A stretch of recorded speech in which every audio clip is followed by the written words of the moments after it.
I know you're going to click on this video and you're going to see Guilty Gear Strive in the background, and if you don't play the game, you're not interested in it or anything, you're probably going to click off. Hear me out. This just has Guilty Gear Strive in the background. That's just the background gameplay, and this is just a medium I know how to deliver my ideas in. And I don't even have the game myself yet. I'm going to play it on PC. This is somebody else's gameplay. I'll leave it down in the description below. So whether you play Street Fighter or Tekken or anything in between, or whether you don't even play video games at all, I think this idea applies to many things, and I want to share it. And what I want to talk about today is the idea that it is okay to drown yourself in something that you enjoy. This idea came to me because of Guilty Gear Strive, because I feel the same way. I played Street Fighter for like a year and a half now. I'm finally getting pretty decent, and it's scary. It's a scary thing to want to shift to a new game, for me at least. Especially after what happened with Grand Blue. I had completely stopped playing Street Fighter. I played Grand Blue. I got pretty good. I got to A rank, and I was ready to keep going.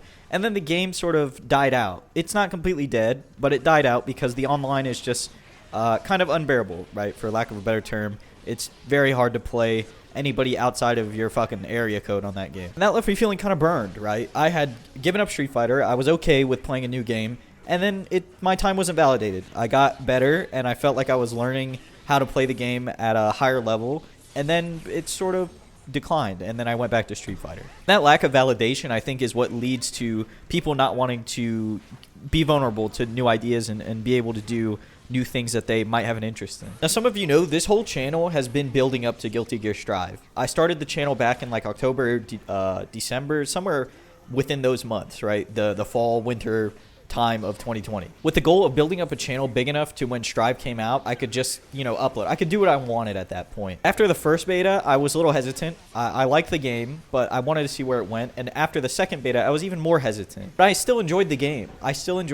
But that sense of fear, that sense of wanting new things, trying new things, it follows you, I feel like. It follows you in and out of game. Let's talk a little bit about another story that I want to tell outside of game. It has nothing to do with Strive, it has nothing to do with fighting games, it has nothing to do with video games in general. Right now, next to my apartment, there's like a lake. There's like a lake with a park in it, and it's very close. It's literally, I could walk 2 seconds out of my apartment and I'm there. For the first time in my life, I'm living alone. I live alone, and for the first time ever. I moved out to college, and I live in a pandemic, or I've lived through the pandemic at this point for a year, and I never left. I never walked out to that lake. I can see it through my window every single day, and I want to socialize for the first time in my life. Honestly, I just want a friend at this point. And I see people at the park. I see people walking around and having a good time. But something about the fear of I don't know, rejection or just not wanting to deal with those feelings stops me from ever going across that street, from making the 2-second walk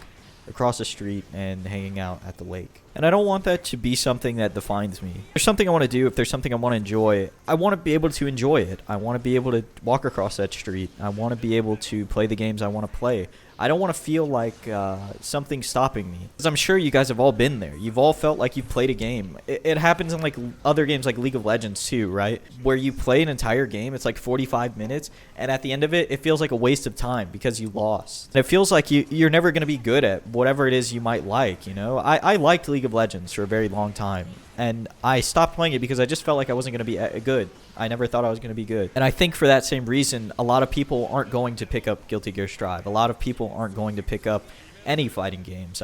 You've probably seen it all the time. You see people say, I've always been interested in fighting games, but never did I think that I was good enough to actually play them. And the truth is, if you do play fighting games, none of us were good when we started. Nobody's good at anything when you start. Unless you're naturally gifted, you're a savant, or whatever it may be. If you're anything like anybody else who started playing fighting games or started doing anything that they enjoyed or had an interest in, they weren't the best overnight. If you're interested in fighting games, if you found this in your YouTube recommended and you're still here, play any fighting game. I'm not telling you to, I'm not shilling Strive, I'm not doing anything like that.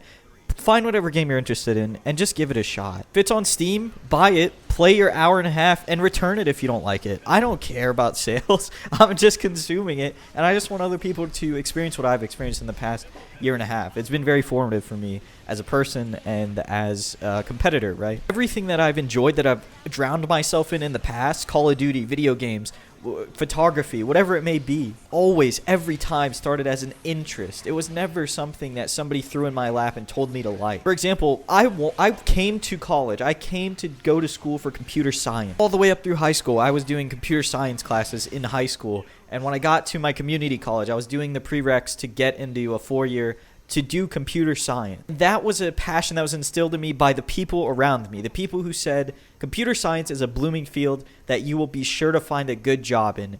And it's true. It's true. Young people find good jobs in computer science if they love it, if they love coding, if they're passionate about it, if they drown themselves in it. And for me, that just wasn't the case. And the only reason I found out that this was not going to be for me was I was really into streetwear. All right. Admittedly, I was very into streetwear and Supreme and all the drops because I was reselling. And I had a very good friend on Discord. His name is Apu, and I don't think he'll watch this, but if he does, thank you. But I asked him to make me a bot, to help me make a bot that would basically run on the Supreme website, which is very frowned upon. I know if you guys are sneakerheads or whatever, it's very scumbag-ish, but I was just very mad that I was losing the stuff that I wanted for my personal collection, right? Not to resell, the stuff that I personally wanted to bots every single week. And instead of making the bot for me, he sent me a guide. He sent me a guide on how to learn how to code and how to automate things. And guys, I opened that guide. I opened the website. I forgot what it was. I think it was a PDF on a website.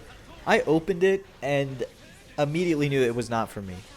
I went through about 2 or 3 lessons. He helped me out. You know, God bless him. I asked him way too many questions. And by the end of the 2nd or 3rd lesson, I did not ever want to try that again. And like I said, I had been going through school at this point for years thinking that this was what I wanted to do.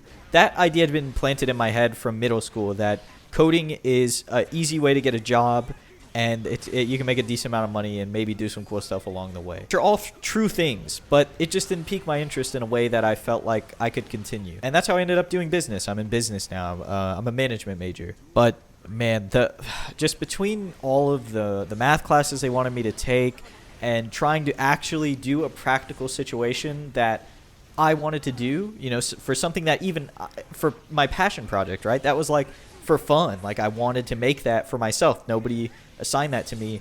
That should have been fun if I really enjoyed it, and it just wasn't. But video editing, making YouTube videos, managing a YouTube channel, working retail at Target and talking to people and working customer service jobs, you know, wherever I was. I worked at Target for a few years. I worked at like an arcade for a while, not like a traditional arcade, like one with the go-karts and everything. And I really learned that I liked talking to people more than I thought. Even though it was forced social contact, right? Because I'm working there, so I have to talk to everybody. I really enjoyed it, and I could not see myself sitting behind a desk from 8 hours a day for the rest of my life, writing code behind a computer screen. I know this went off on sort of a weird tangent, but if you take anything away from this, I hope you find something you enjoy. I hope you find something that you like and that you're willing to dedicate yourself to. Maybe not forever, maybe not for years of your life, but even if it's just for months or weeks, I hope that you can look back on it and say you had fun.